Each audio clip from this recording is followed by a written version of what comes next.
professionnels de la psychiatrie, on alerte depuis plusieurs années, maintenant presque 10 ans, sur l'augmentation des troubles mentaux, l'aggravation des troubles mentaux, les départs des psychiatres, des infirmiers en psychiatrie.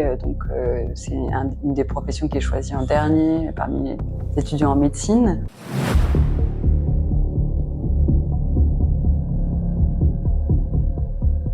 Bonjour, docteur Moncani. Je vais d'abord revenir un peu sur votre parcours et puis après je rentrerai dans le vif du sujet.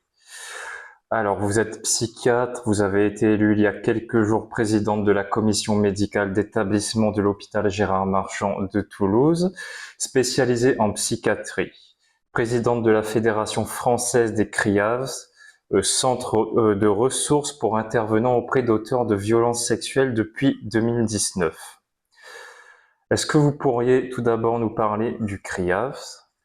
Qu'est-ce que c'est? Des CRIAVS, parce qu'il y en a un par région. En fait, ce sont des centres ressources, vous l'avez dit, qui ont été créés. La date de naissance des CRIAVS, c'est une circulaire en 2006, donc nationale, qui préconise la mise en place d'un centre ressources de ce type par ancienne région. Donc il y en a 27 sur le territoire métropolitain, il y en a aussi qui se sont développés dans les DROM-COM. Et donc l'idée, c'est des centres qui ont qui sont rattachés au ministère de la Santé, qui sont rattachés aux hôpitaux, et qui ont 5 grandes missions. Une mission de formation pour tous les intervenants qui vont avoir à prendre en charge des auteurs de violences sexuelles ou à intervenir sur des situations de violences sexuelles. Une mission de soutien d'espace expert pour les équipes de terrain, les professionnels qui parfois dans les prises en charge peuvent être en difficulté, nous solliciter pour un accompagnement. Une mission de recherche, donc on a porté au niveau local des travaux de recherche d'étudiants, encadrés des thèses, etc. Et au niveau national des travaux de recherche d'envergure plus importante, notamment par exemple actuellement on a un projet d'audition publique sur les mineurs auteurs de violences sexuelles. Une mission de documentation, donc les personnes qui souhaitent travailler sur le sujet et se documenter peuvent nous solliciter. On a aussi créé un réseau de recherche documentaire au niveau national. Et une mission de soutien aux outils de prévention des violences sexuelles.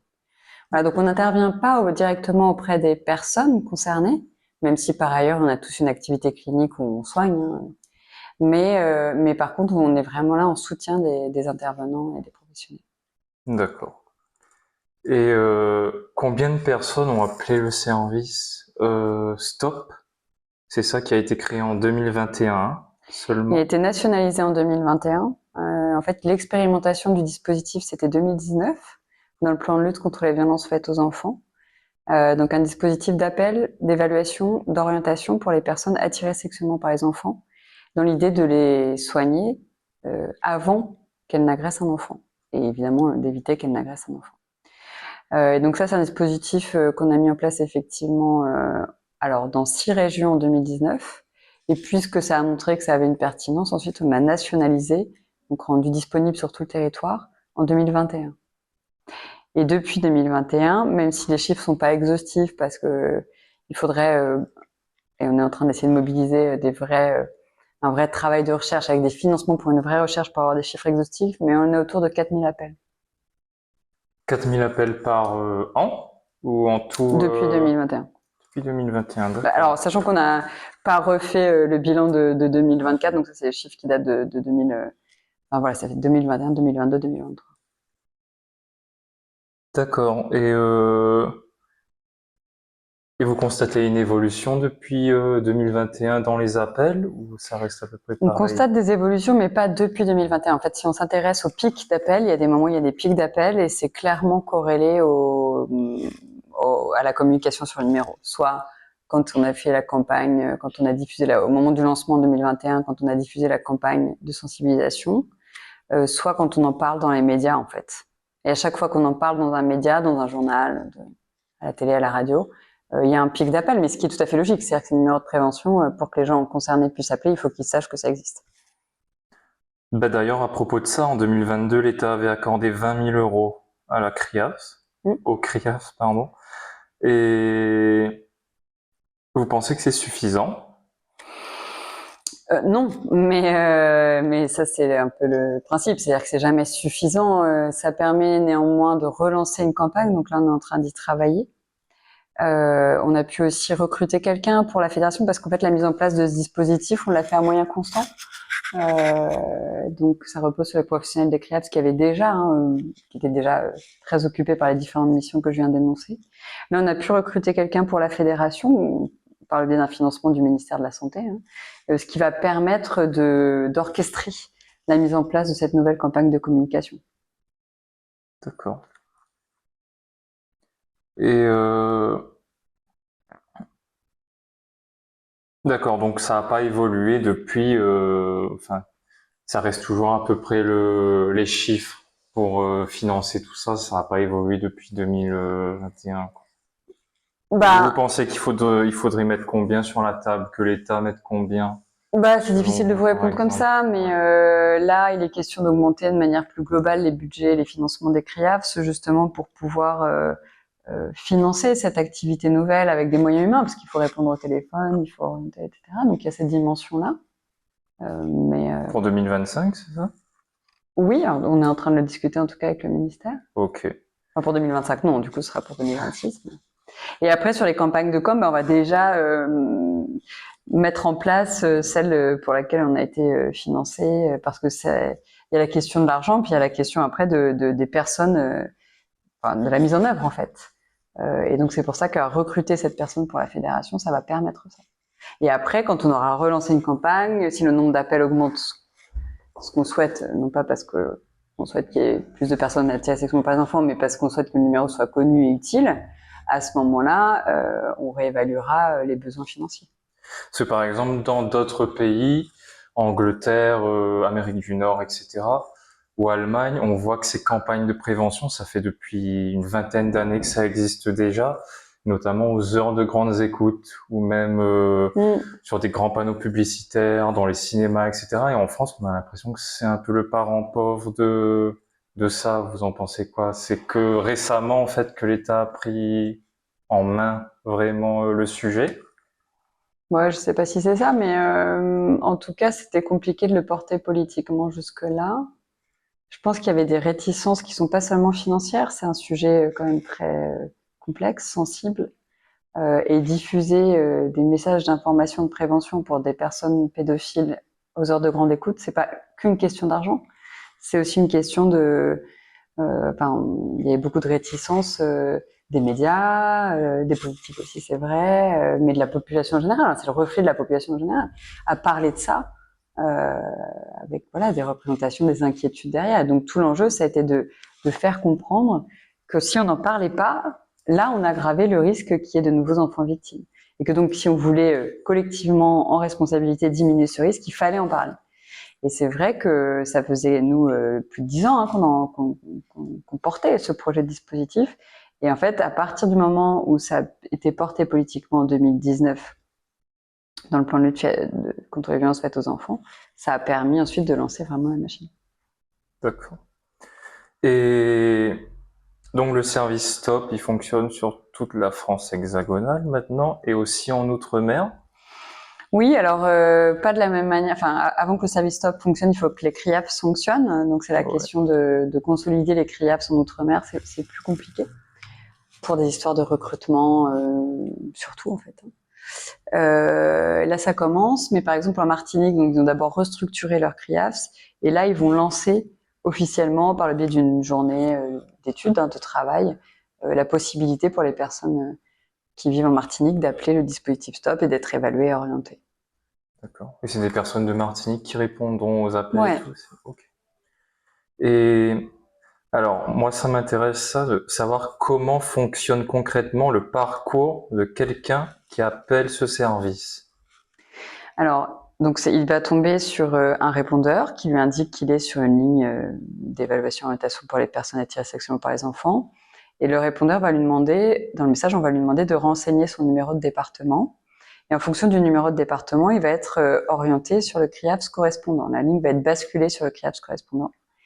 Donc c'est un numéro qui fonctionne aux heures ouvrables en semaine, c'est pas un numéro d'urgence qui fonctionne 24/24, 7 jours sur 7. Okay.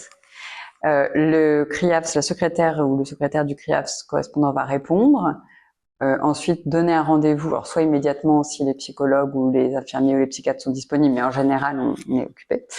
Donc à ce moment-là, on va proposer un rendez-vous, un créneau de rendez-vous avec un clinicien qui va faire son évaluation ensuite téléphonique et ensuite orienter vers des soins, ce qui nous paraît le plus approprié. D'accord.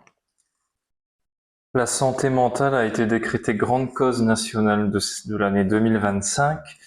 Un rapport du CCNE, le Comité consultatif national d'éthique, publié en janvier, révèle l'état catastrophique de la psychiatrie en France, entre abandon de la part des pouvoirs publics, voire peut-être méconnaissance de votre métier.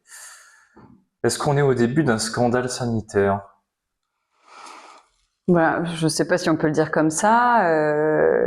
En tout cas, ce qui est certain, c'est que nous, les professionnels de la psychiatrie, hein, on alerte depuis plusieurs années, maintenant, presque 10 ans, sur l'augmentation des troubles mentaux, l'aggravation des troubles mentaux, donc un besoin qui augmente, en particulier depuis la crise Covid, hein.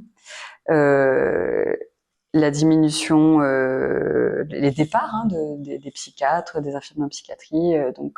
C'est une des professions qui est choisie en dernier parmi les étudiants en médecine. Il n'y a plus de formation spécifique d'infirmiers en psychiatrie. Et donc, en fait, on voit bien, alors les grandes villes sont un peu préservées, mais dès qu'on s'éloigne un peu des grandes villes, on voit qu'il n'y a plus de psychiatres, il n'y a plus d'infirmiers. Et donc, c'est très compliqué de continuer à soigner. Il y a des lits d'hospitalisation qui ont été fermés à cause de ça. Les centres de consultation sont saturés parce que manque de personnel.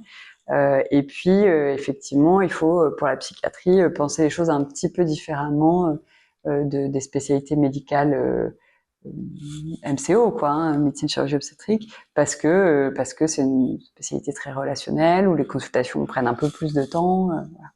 Donc c'est vrai que nous, ça fait quand même 10 ans qu'on dit attention. Là, il faut un choc d'attractivité pour la psychiatrie. Il faut renforcer les moyens de la psychiatrie parce que une société où les personnes qui présentent des troubles psychiatriques ne sont pas soignées correctement, c'est une société qui va très mal. Et Et depuis 10 ans, en fait, vous alertez, mais vous constatez que la considération pour ça est en baisse, en fait. Là, je pense que le fait de décréter la santé mentale comme grande cause nationale 2025, c'est quand même une prise de conscience que, oui, là, effectivement, il y a un vrai sujet, il faut tous qu'on s'y attelle. Oui. Et concrètement, ça va donner quoi, ça? Ça, je ne sais pas, j'ai pas de boule de cristal. Ce qu'on espère, en tout cas, c'est que ce ne sont pas que des mots, et que ça va être suivi d'actions, de mise en place de moyens et d'un choc d'attractivité sur la psychiatrie.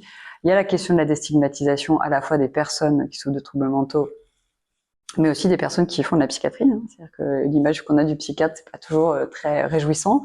Nous, on a une responsabilité de ce côté-là pour faire un peu bouger les lignes, mais ça peut pas être que ça, la santé mentale grande cause 2025. Ça doit aussi être des moyens mis en place, des recrutements, de la fidélisation des personnels. Et là, il y a un plan, il y a quelque chose qui arrive de la part des pouvoirs publics pour ça pour l'instant, ou vous voyez quelque chose en vue? Pour l'instant, non. Ok. Il y a eu quelques moyens hein, au moment du Ségur et tout, mais bon, ça représente un poste d'infirmier par CMP, enfin bon, là où il en faudrait 10, enfin voilà, c'est très très largement insuffisant. En fait, on court toujours derrière le train, quoi. On saupoudre.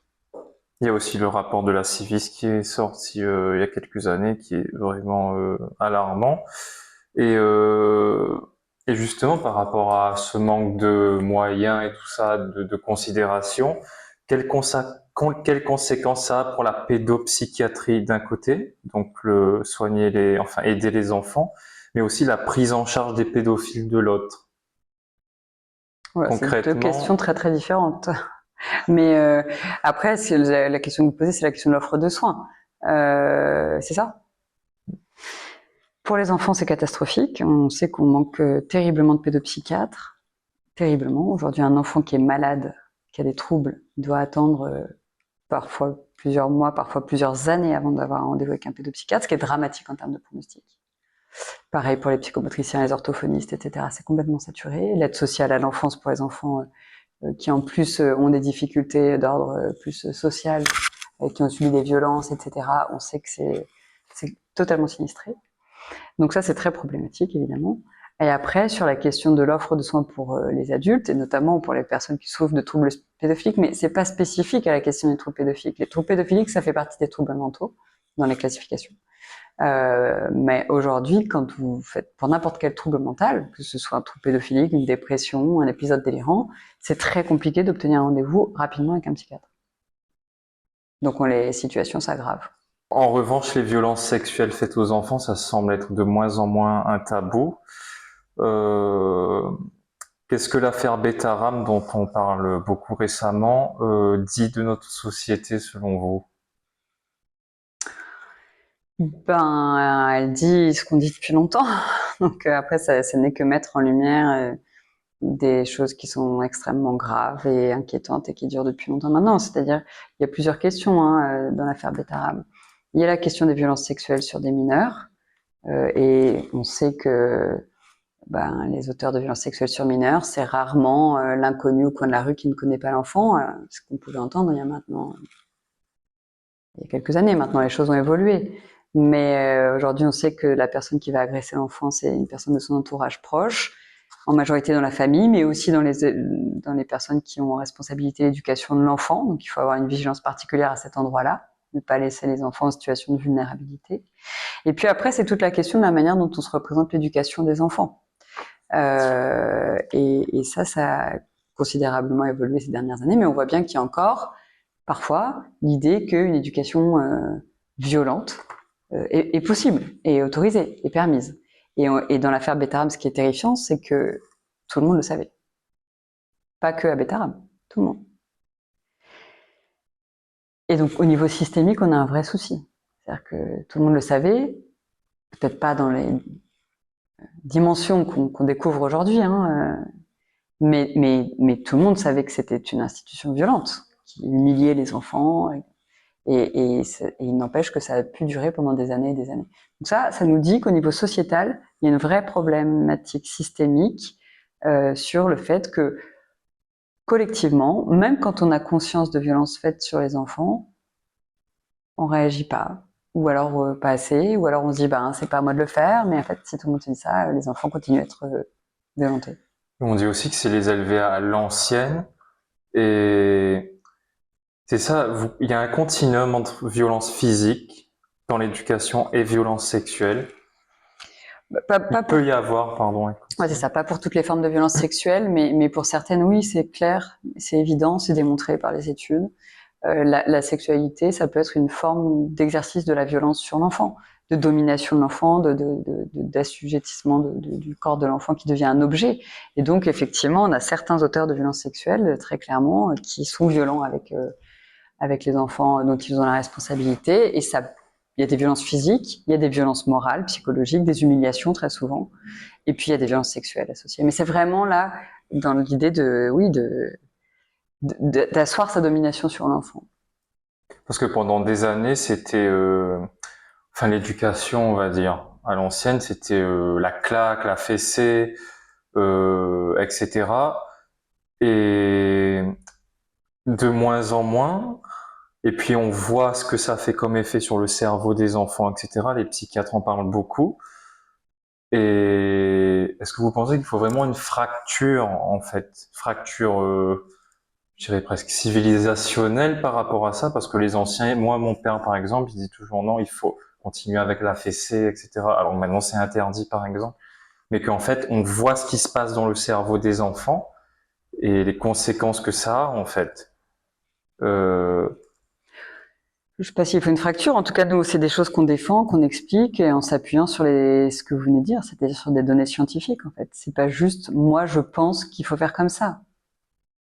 Tout le monde peut avoir un avis, c'est pas le sujet. C'est si on regarde les études scientifiques sur ce qui aide un enfant à développer ses capacités cognitives, ses capacités d'empathie, ses compétences psychosociales, c'est pas la violence.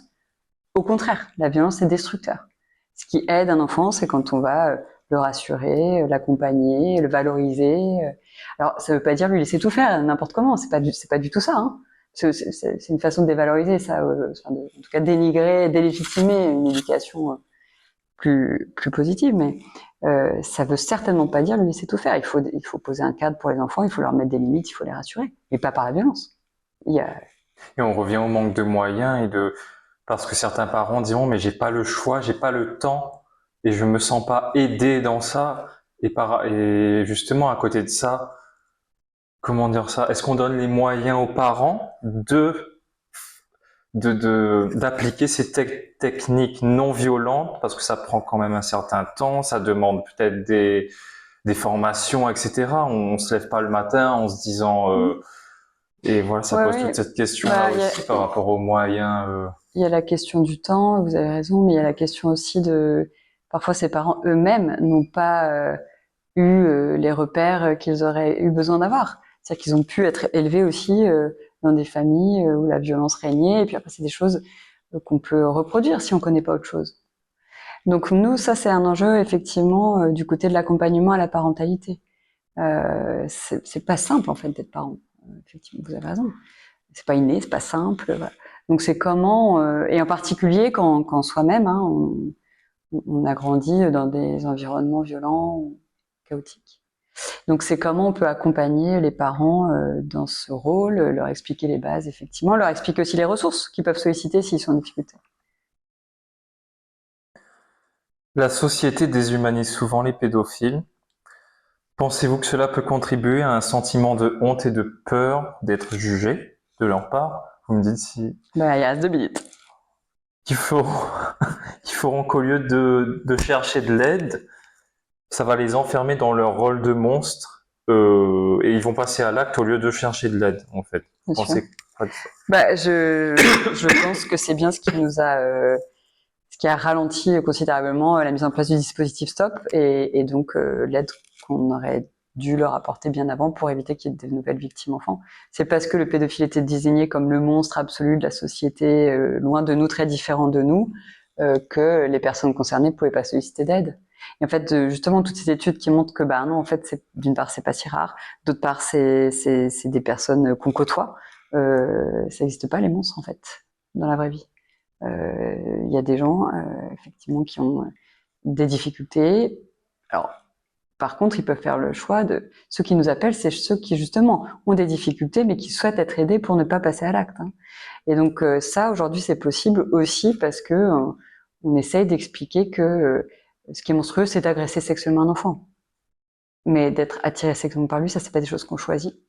La responsabilité de la personne, c'est de tout mettre en œuvre pour ne pas agresser sexuellement un enfant. Ça, c'est tout notre travail, ouais. C'est ça, en fait, d'où viennent ces troubles mentaux? On peut soigner la pédophilie, mais on peut pas en guérir, on est d'accord. Qu'est-ce que ça veut dire guérir de la pédophilie? En tout cas, ce qu'on essaie de faire, nous, c'est d'accompagner les personnes pour qu'elles n'agressent pas sexuellement. Il y a des personnes, après, le trouble pédophilique est plus ou moins sévère. Il y a des personnes qui sont attirées sexuellement par des enfants, mais qui peuvent aussi être attirées sexuellement par des adultes. Donc là, on peut se dire que les personnes vont évoluer plus positivement. On termine.